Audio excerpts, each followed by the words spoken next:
एक बार एक शहर में एक व्यापारी रहा करता था। व्यापारी बहुत ही आलसी किस्म का इंसान था।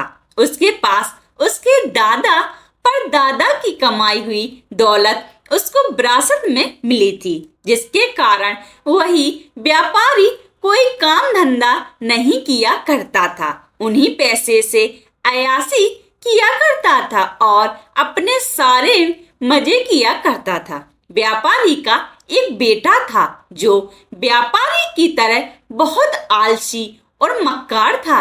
व्यापारी ने अपने बेटे का विवाह एक अच्छी, सुंदर और सुशील कन्या से किया था। विवाह होने के बाद भी व्यापारी का बेटा कुछ नहीं करता था। वह घर पर आलसी बना पड़ा रहता था। व्यापारी और उसका बेटा दोनों घर पर ही रहते थे और विरासत में मिली दौलत को उड़ाया करते थे और अपनी जिंदगी के मजे लिया करते थे और अपनी जिंदगी जी रहे थे। व्यापारी के बेटे की पत्नी जब भी बाहर कूड़ा फेंकने के लिए जाती थी, तब उससे उसके पड़ोस में रहने वाली महिला उससे पूछती थी कि आज तुमने खाने में क्या खाया है। पड़ोसी महिला की बात सुनकर व्यापारी के बेटे की पत्नी उस महिला से कहती है कि मैंने आज खाने में ठंडी ठंडी और बासी रोटी खाई है, और वह यह बोलकर अंदर आ गई। जब भी व्यापारी के लड़के की पत्नी कूड़ा फेंकने बाहर आती, तो पड़ोस में रहने वाली महिला उससे रोज यही पूछने लगी और व्यापारी की बहू बस यही जवाब देती थी कि ठंडी ठंडी और बासी रोटी खाई हैं। एक दिन अचानक से जब व्यापारी के लड़के की पत्नी कूड़ा फेंकने के लिए बाहर आई, तब पड़ोस में रहने वाली महिला ने जब उससे पूछा कि आज तुमने खाने में क्या खाया है, तब लड़के की पत्नी ने बताया कि ठंडी ठंडी बासी रोटी खाई है। तो यह बात व्यापारी के बेटे ने सुन ली, जिसके बाद व्यापारी का बेटा अपनी माँ के पास आया और उससे कहने लगा कि माँ, तुम तो हम लोगों को रोज खाना गरम करके ही खिलाती हो, लेकिन मेरी पत्नी बाहर जाकर पड़ोस में रहने वाली महिला से बोलती है कि उसने आज ठंडी और बासी रोटी खाई है, लेकिन मेरी पत्नी ऐसा क्यों बोलती है। लड़के की माँ ने कहा कि बेटा, मैं तो तुम लोगों के सामने ही गरम खाना तुम लोगों को खिलाती हूँ। पता नहीं तुम्हारी पत्नी ऐसा क्यों सभी लोगों से बोलती है। तब लड़के की माँ ने कहा, अगर तुमको मेरी बातों पर भरोसा नहीं है तो कल तुम खुद ही देख लेना कि मैं कैसा खाना तुम सभी को खिलाती हूँ और तुम्हारी पत्नी को कैसा देती हूँ। लड़के ने कहा, ठीक है। व्यापारी के लड़के ने सच्चाई जानने के लिए एक नाटक किया।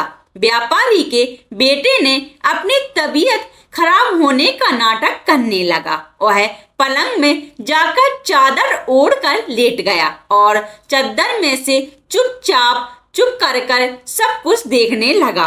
और तब लड़के की माँ ने सभी को खाना परोसा। तब उसने देखा कि मेरी माँ ने तो गरम खाना ही मेरी पत्नी को खिलाया है। मेरी माँ तो एकदम सत्य बोल रही है। जैसे ही उसकी पत्नी खाना खाकर उठी, तो वह लड़का अपनी पत्नी के पीछे पीछे गया और उसने देखा कि जब उसकी पत्नी कूड़ा फेंकने के लिए बाहर आई है, तब पड़ोस में रहने वाली महिला ने उससे एक बार फिर से वही पूछा कि आज तुमने खाने में क्या खाया है। जिसके बाद उसकी पत्नी ने एक बार फिर से उस पड़ोसी महिला को वही बताया जो वह हर बार बताती आई थी कि आज मैंने ठंडी और बासी रोटी खाई है। अपनी पत्नी की यह करतूत देखकर उसने अपनी पत्नी से कहा कि मेरी माँ तो तुम्हें रोज गरम खाना ही खिलाती है तो तुम पड़ोसी को क्यों बोलती हो कि वह तुमको ठंडा और बासी खाना खिलाती है। लड़के की पत्नी बहुत बुद्धिमान और चालाक थी। उसने अपने पति को समझाया कि ना तो आप बाहर जाकर पैसे कमाते हो और ना ही आपके पिताजी बाहर जाकर पैसे कमाते हैं। यह तो आपके पिताजी को विरासत में मिले धन की रोटी है। अगर आप लोग अभी भी नहीं समझोगे तो एक दिन सारा धन खत्म हो जाएगा और घर में खाने के लिए रोटी तक नहीं मिलेगी। लड़के को अपनी पत्नी की बात सुनकर समझ में आ जाता है कि वह सही बोल रही है। अगर मैंने अभी धन नहीं कमाया तो आगे बहुत बड़ी दिक्कत हो सकती है। जिसके बाद लड़के ने यह तय कर लिया कि वह अब पैसा कमाएगा, जिसके लिए व्यापारी के बेटे ने यह तय किया कि वह विदेश जाएगा और विदेश में बहुत सारा धन कमाएगा। व्यापारी का बेटा धन कमाने के लिए विदेश चला जाता है। अपने पति के विदेश जाने के बाद उसकी पत्नी 12 महीने के लिए चौथ माता का व्रत रखने लगती है और धीरे धीरे 12 महीने गुजर जाते हैं। तब चौथ माता और गणेश जी ने उसकी पत्नी की व्रत रखने और पूजा करने से खुश हो जाती हैं। जिसके बाद चौथ माता और गणेश जी यह तय करते हैं कि अब इस कन्या को इसके पति से मिलवा देना चाहिए, क्योंकि 12 महीने गुजर चुके हैं। जिसके बाद चौथ माता और गणेश जी एक बार जब व्यापारी का बेटा विदेश में अपने घर में गहरी नींद में सो रहा होता है, तब उसके सपने में जाकर चौथ माता ने कहा कि तुम अपने घर चले जाओ, तुम्हारी पत्नी तुमको बहुत याद कर रही है और वह तुम्हारा इंतजार कर रही है। लड़के ने चौथ माता से कहा कि मैं यहाँ से कैसे जा सकता हूँ, मेरा यहाँ पर बहुत सारा व्यापार फैला हुआ है और मेरे जाने के बाद इस व्यापार को कौन देखेगा। चौथ माता ने लड़के से कहा कि तुम चिंता मत करो, कल तुम सुबह एक दिए को जलाकर उसको लेकर अपने साथ बैठ जाना।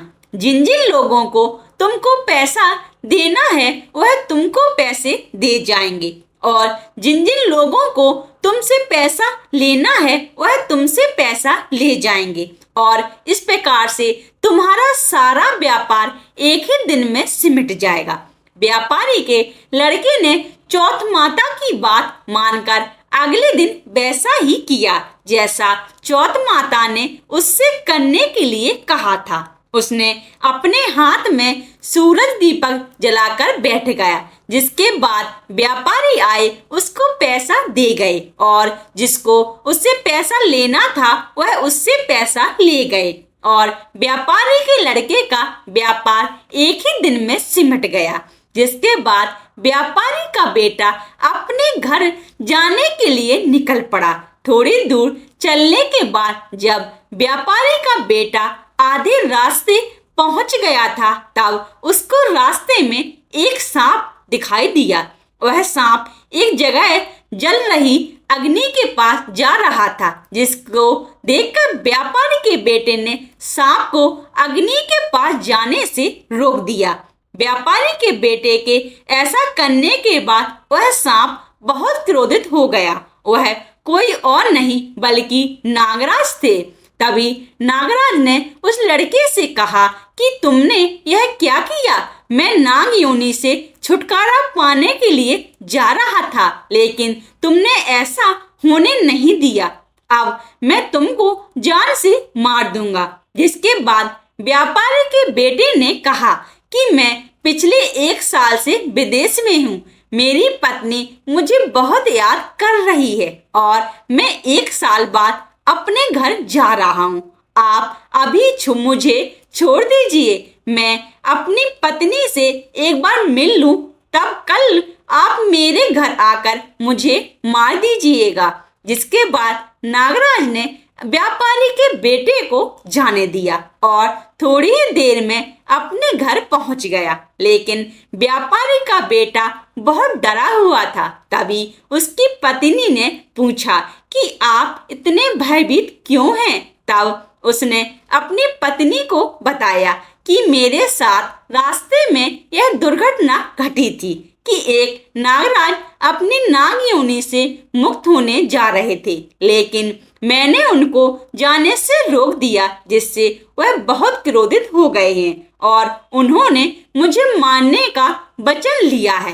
कल वह मुझे मारने के लिए आएंगे। व्यापारी के बेटे की पत्नी बहुत चालाक और बुद्धिमान थी। उसने अपने पति की बात सुनकर अपने घर की सीढ़ियों पर कुछ न कुछ रख दिया।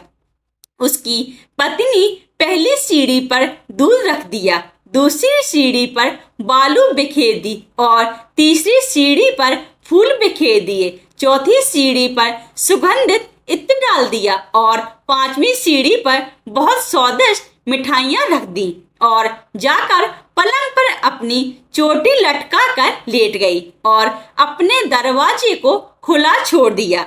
नागराज जब उसके पति को मारने के लिए आए, तब उन्होंने सीढ़ियों में दूध देखा तो उन्होंने उस दूध को पी लिया और एक एक करते सभी सीढ़ियों की सारी चीजें खा ली। और तब उन्होंने बोला कि व्यापारी, तुमने मुझे बहुत पसंद किया है, लेकिन मैंने तुमको वचन दिया है कि मैं तुमको मारूंगा जरूर। अब मैं कुछ नहीं कर सकता, मैं अपने वचन से बंधा हुआ हूँ। जिसके बाद नागराज व्यापारी के बेटे को मारने के लिए सातों सीढ़ी पार करके उसके कमरे के पास जाने लगे। तब वहां पर चौथ माता और गणेश जी ने आकर उस नागराज को अपनी तलवार से काट काट कर चारों तरफ फेंक देते हैं और जिसके बाद नागराज का एक हिस्सा लड़के के जूते में चला गया। नागराज ने कहा, मैं यहीं छुपा रहूंगा और कल जब सुबह वह व्यापारी जूता पहनेगा तब मैं उसको काट लूंगा। लेकिन तभी अचानक से वहां पर बहुत सारी चींटियां आ गईं और उन्होंने नागराज को देखा कि जूते के अंदर है। तब चींटियों ने कहा कि इसकी पत्नी तो हमको रोज कुछ न कुछ खाने के लिए देती है, आज हम लोग इसके पति की जान बचाते हैं। चींटियों ने नागराज को खा लिया। चींटियों के खाने के बाद चारों तरफ खून ही खून फैल गया था। जैसे ही सुबह हुई तब लड़के की माँ ने उसके कमरे में आई और लड़के की माँ ने कमरे से खून निकलता देख वह बहुत डर गई और उसने सोचा कि मेरे बेटे और मेरी बहू को किसी ने जान से मार दिया। वह बहुत जोर जोर से चिल्लाने लगी। अपनी माँ की आवाज सुनकर व्यापारी का लड़का और उसकी पत्नी तुरंत कमरे से बाहर निकल आए। तभी लड़के की माँ अपने बेटे और अपनी बहू को जिंदा देखकर बहुत खुश हो गई। लड़के ने अपनी माँ से कहा कि माँ, तुम रो क्यों रही हो? आज तो खुशी का दिन है, क्योंकि आज मेरा दुश्मन मर गया है। लेकिन मेरे जाने के बाद मेरी लंबी आयु के लिए किसने पूजा की थी और किसने व्रत रखा था? तब लड़के की माँ ने कहा कि बेटा, मैंने तो कोई व्रत नहीं रखा था। तब लड़के ने अपनी पत्नी से पूछा कि तुमने व्रत रखा था? तब उसकी पत्नी ने कहा कि हाँ जी, मैंने आपके जाने के बाद 12 महीने तक चौथ माता की पूजा की थी और उनका व्रत रखा था। उन्हीं ने आपकी जान बचाई है। तभी लड़के की माँ ने लड़के से कहा कि मैं तो तुम्हारी पत्नी को रोज खाना देने जाती थी, तब इसने 12 महीने व्रत कैसे रख लिया? तुम्हारी पत्नी झूठ बोल रही है। मैं रोज उसको खाने के लिए 4 रोटी देती थी, तो यह मैं कैसे मान लूं कि तुम्हारी पत्नी ने व्रत रखा था?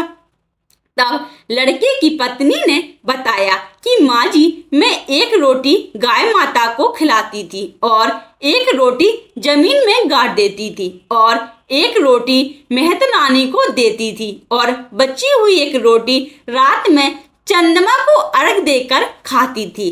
लेकिन तभी लड़के की माँ ने कहा, मैं तेरी बातों का विश्वास कैसे मान लूं? जिसके बाद लड़के की पत्नी ने कहा कि माँ जी, आप गाय माता से पूछ लो। जैसे ही गाय माता से पूछा कि यह सत्य है, तो गाय माता बहुत जोर जोर से हंसने लगी। उनके मुंह से फलास के फूल गिरने लगे, जिससे यह बात सच साबित हुई। और फिर पत्नी ने जमीन खोदकर देखा तो रोटी की जगह सोने की रोटी थी, और यह बात भी सच साबित हुई। फिर लड़के की पत्नी ने मेहतरानी से पूछा, उन्होंने हाँ कर दिया। यह बात भी सच साबित हो गई, और तभी लड़के की माँ ने मान लिया कि मेरी बहू ने चौथ माता और गणेश जी की पूजा की थी। लड़के ने पत्नी को धन्यवाद दिया और सभी लोग मिलजुल कर हंसी खुशी रहने लगे। यदि आप ऐसे ही कहानियों को पसंद करते हैं तो कृपया आप मेरे YouTube चैनल कहानियां विद सीमा को सब्सक्राइब, लाइक एंड अपने दोस्तों के साथ शेयर करें। धन्यवाद।